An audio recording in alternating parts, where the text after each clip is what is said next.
Hey, good morning, Augusta Nation. So it's been a little while since I've posted, and last Friday I was supposed to have a video, the last one that I had posted. I was supposed to post that last Friday. I prepared it for me going out of town. Me and my wife celebrated our 7th year wedding anniversary, so we left Friday morning to go to the mountains in North Carolina. Went and checked out Boone, Blowing Rock, and Grandfather Mountain. So we had a really good time. But this is the first video of this week.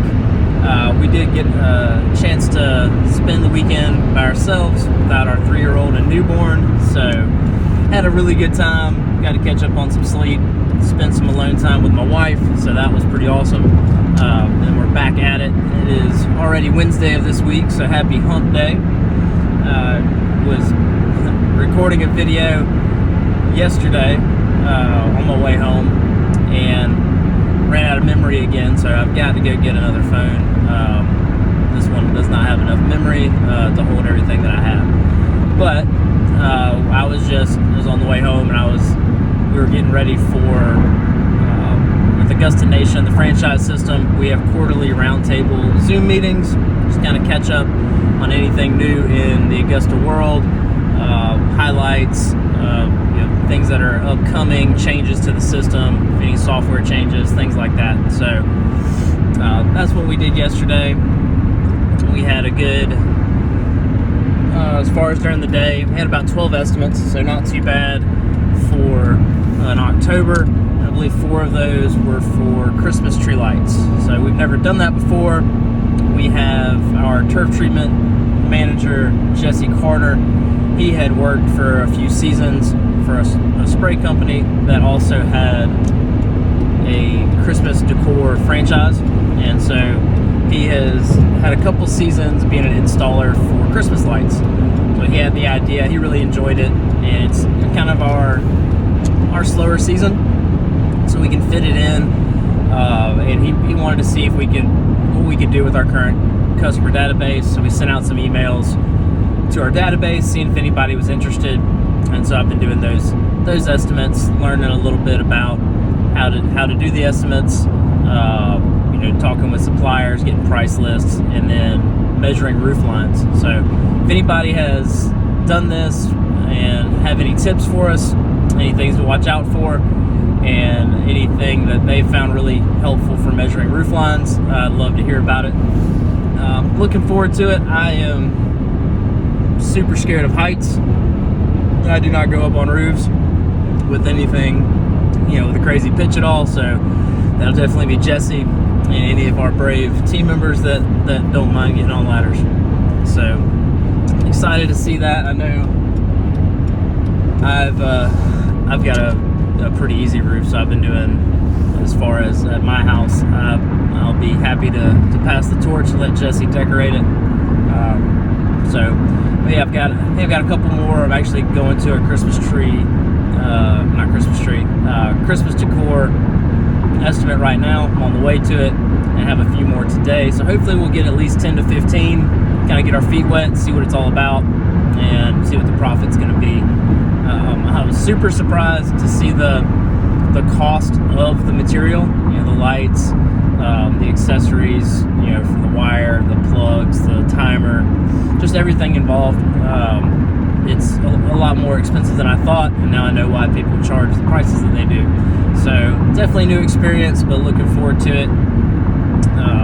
But yeah, definitely shout out in the comments if you've done Christmas decor, some of your experiences, what you like about it, what you don't, and things like that. So I don't know if any of y'all have heard about it, but Landscape Summit is coming up. I know the GIE is this coming week in Kentucky. That's a big landscape event that most people know about that's in the industry. But the hidden gem that is newer and, in my opinion, much more business information value friendly would be Landscape Summit. And that's put on by Mike Andes and their team. It's the Augusta Nation franchise.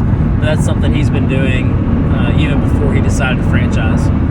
Kind of goes hand in hand with Landscape Business Course.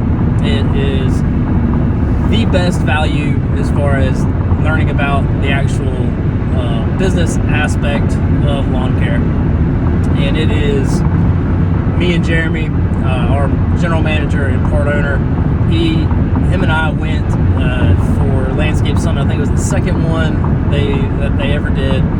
It was Landscape Summit 2020.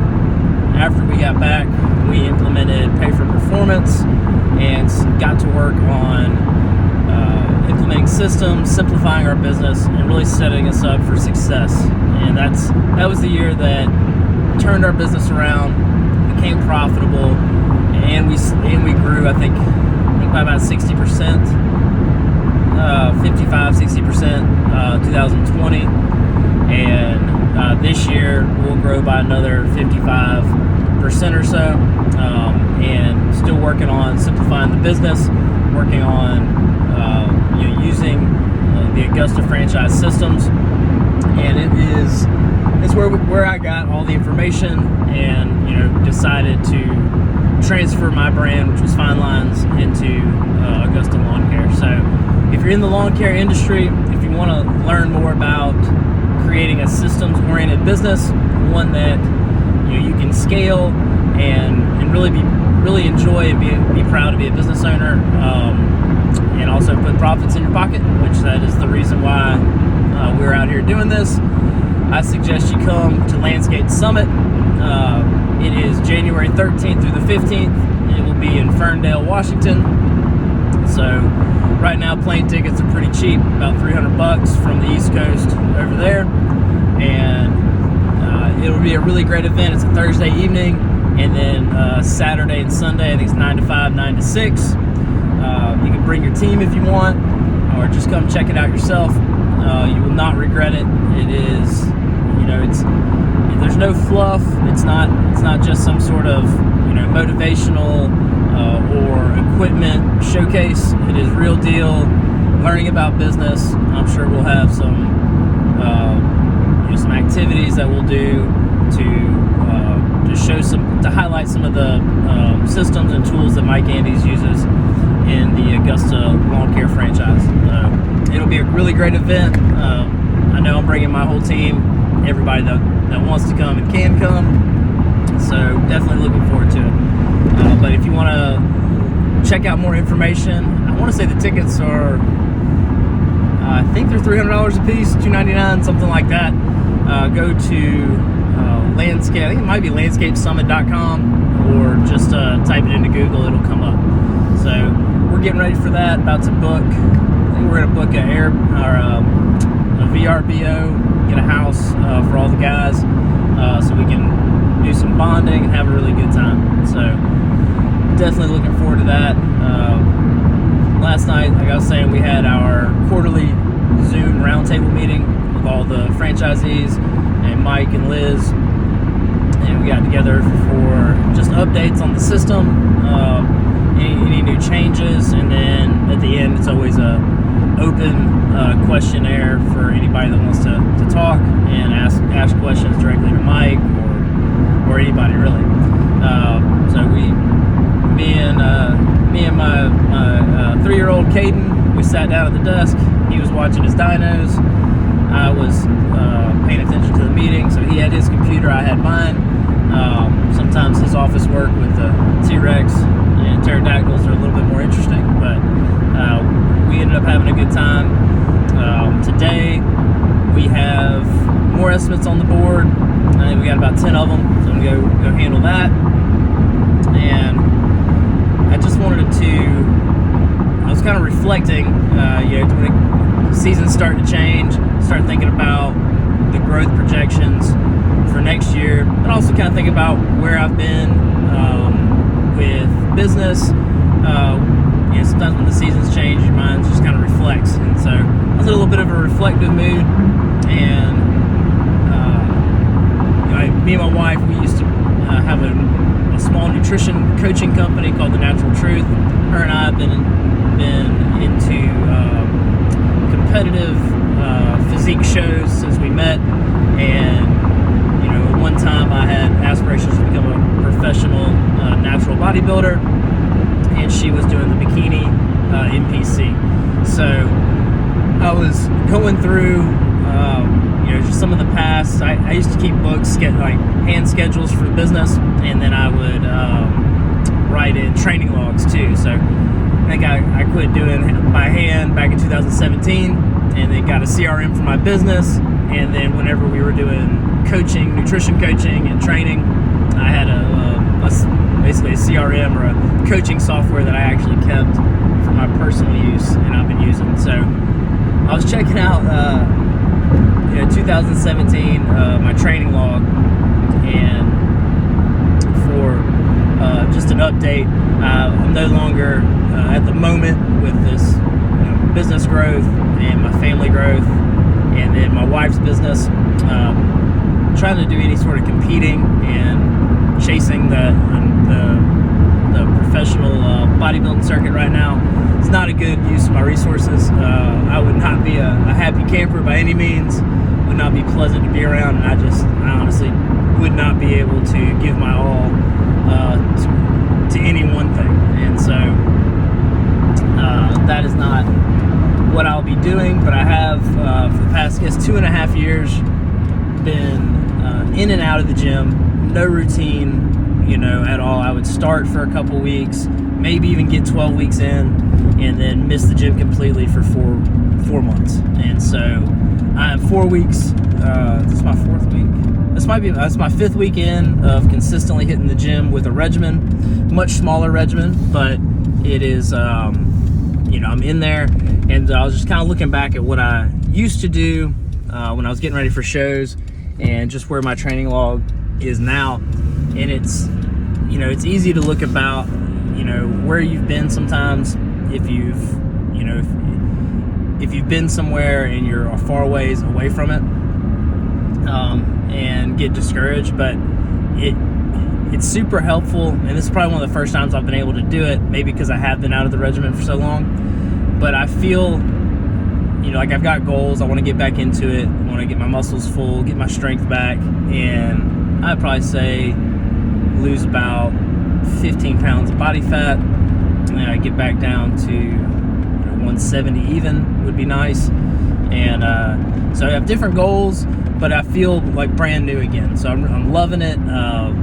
Got the delayed onset muscle soreness. I love being in the gym, but looking at the numbers right now as far as weights lifted, volume, and all that, and looking at where I was, it's crazy to see the difference. And but I do have a real big appreciation for the journey. And then doing that, just reminiscing, kind of got me thinking about fine lines where we got started, the mistakes made along the way, that it's just learning, but it's keeping things in perspective of where you are currently and your goals that you have in front of you is huge. Because you can look back in hindsight, say, hey, I should have done this, I should have done that. But and I'll go over, I think it'll be of help. Let me know if this would help y'all. Kind of going over the big mistakes that I highlighted, so that, or at least the top mistakes that I believe that I made that I could have changed, whether it been simplified services or where I put my marketing dollars, hiring, things like that along the way. So from 2014, I would say until the end of 2019, there was a whole lot of mistakes. I was figuring things out on my own. I didn't have any sort of guidance, and I made probably every mistake you possibly could. Pricing mistakes, hiring mistakes, marketing mistakes, equipment, services offered, the works. So I'll probably be kind of highlighting those in a video and showing the difference between what we were doing and what we are doing now that is working. So I'm about to pull up here to my next estimate. I don't really know where it is, so I think I might have just missed it. But yeah, shout out to me in the comments if number one, if you've done Christmas tree lights. I want to hear about that. And then if me highlighting in a whiteboard video mistakes that I made going from It's 2014 we restarted. So going from pretty much $30,000 in revenue, you know, to 2019, which was $400,000. Mistakes I made along the ways, things I could have done, you know, looking back on now, differently to, number one, retain as much profit as possible, and then number two, been able to have sped through the 0 or 30,000 to $500,000 a whole lot faster, and with some profit. So hope y'all have a great day today, and tomorrow is Thursday meeting, so nothing is special is planned for it, but we'll do a video of Thursday's meeting. Jeremy runs that one. So hope y'all have a great day, and I will see y'all tomorrow.